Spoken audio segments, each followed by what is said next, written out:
Saya hanya ingin menyambungkan apa yang disampaikan oleh Anda, bagaimana kita bisa menjadikan 10 malam adalah kesempatan menjembatani keridhaan Allah Subhanahu wa taala.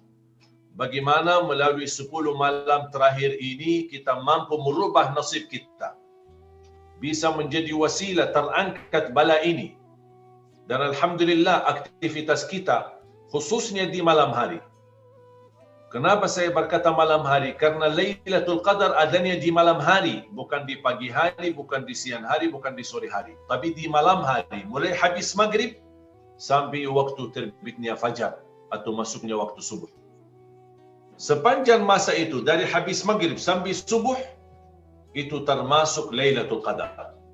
Tapi kita tidak tahu, dan Allah sengaja rahasiakan malamnya. Allah rahasiakan, tidak menentukan malam apa. Walaupun menurut beberapa jumlah hadis, Rasulullah SAW menyuruh kita mencari Lailatul Qadar di malam-malam ganjil. Bisa malam 21, bisa malam 23, bisa malam 25, malam 27, malam 29. Makanya saya mendorong masyarakat untuk melakukan beberapa amalan di malam hari. Usahakan di malam hari. Termasuk dari keluarga besar ayah anda Abu Rizal Bakri mengambil keputusan menyalurkan sedekah. Kalau boleh saya usulkan keputusan itu dijadikan di malam hari. Kenapa?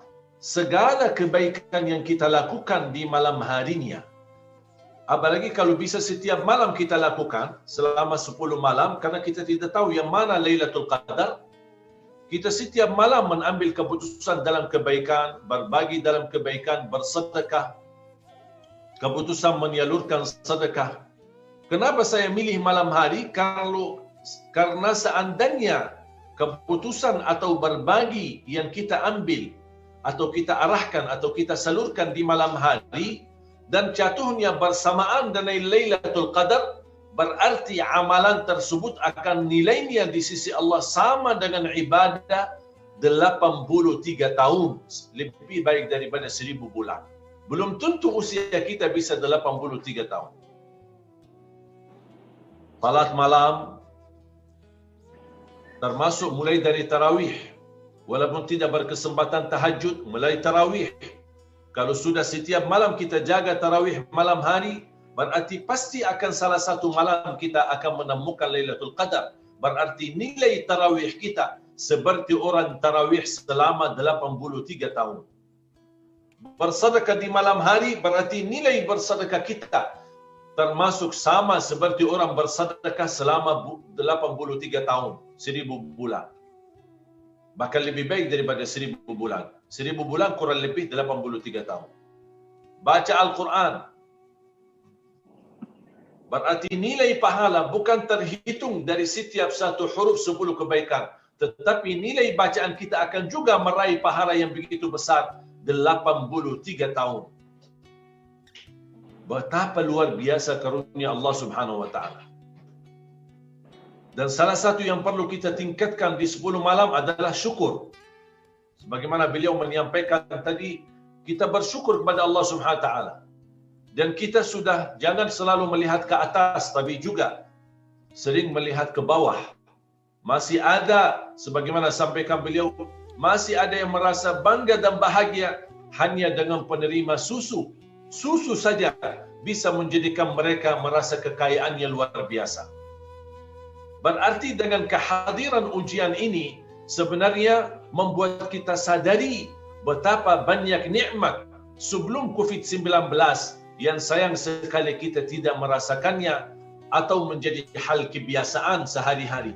Pulang pergi ke kantor dan kegiatan sehari-hari itu merubah nikmat. Anak kita pulang pergi ke sekolah itu merubah nikmat. Kita meeting dan rapat di kantor kita atau di lembaga kita itu merubah nikmat. Kita bergaul dengan kumpulan keluarga, buka puasa bersama dengan keluarga besar. Bisa juga buka puasa bersama, kita undang teman-teman kita, sahabat dan kawan-kawan lama dalam perjuangan kita. Ini merubah nikmat. Tahun ini semua kenikmatan yang selama ini bertahun-tahun di bulan Ramadan kita menemukan dan kita nikmati dan kita rasakan, jangan-jangan selama ini kurang mensyukurinya. Makanya tahun ini Allah memilih terpisah dan dijauhkan dari segala nikmat yang kita selama ini rasakan. Barangkali bisa menjadi salah satu kutip hikmat di balik ujian ini adalah Allah ingin membawa kita sadar dan kembali selalu bersyukur kepada Allah Subhanahu wa taala. Dan sebagaimana kata Umar bin Khattab radhiyallahu anhu, "Ikhshawshinu fa inna an-ni'mata la tadum." Belajar hidup susah karena nikmat itu belum tentu dijamin makbul atau kekal.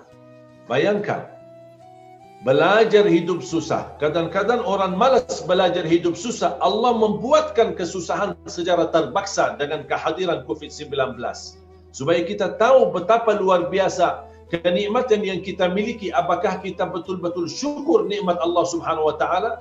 Apakah kita sudah mempersiapkan tanggungjawab di hadapan Allah? Tsumma la tus'alunna yawma idzin 'anil na'im. Akan Allah bertanyakan kepada kita terhadap nikmat-nikmat yang kita miliki. Ketika Rasulullah SAW duduk bersama sahabat dan kemudian sudah disiapkan hidangan makanan, kemudian di antaranya ada minuman dingin seperti air, ada seorang sahabat minum air dingin, kemudian dia merasa kenikmatan, kesujukan, keindahan, kelezatan, dan dia berkata, subhanallah, air yang dingin di saat panas luar biasa enak dan nikmat.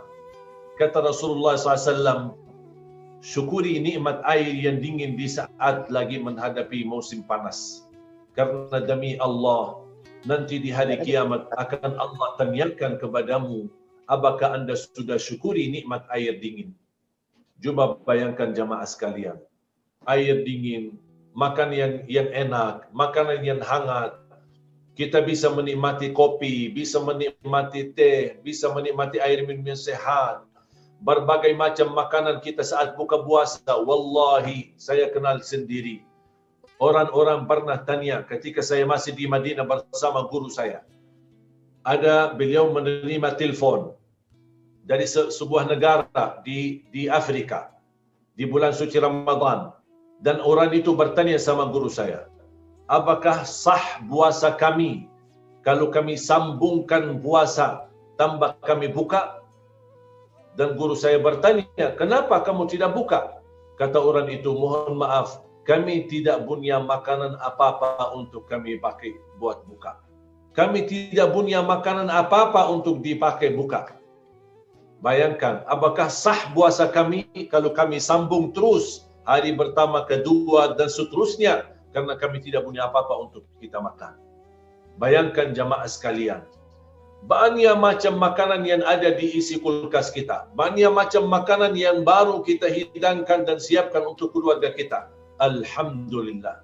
Belajar ucapkan Alhamdulillah saat nikmat, supaya mudah kita belajar dan mengucapkan Alhamdulillah saat susah. Dan jauh lebih indah kata Alhamdulillah saat susah dibanding saat nikmat.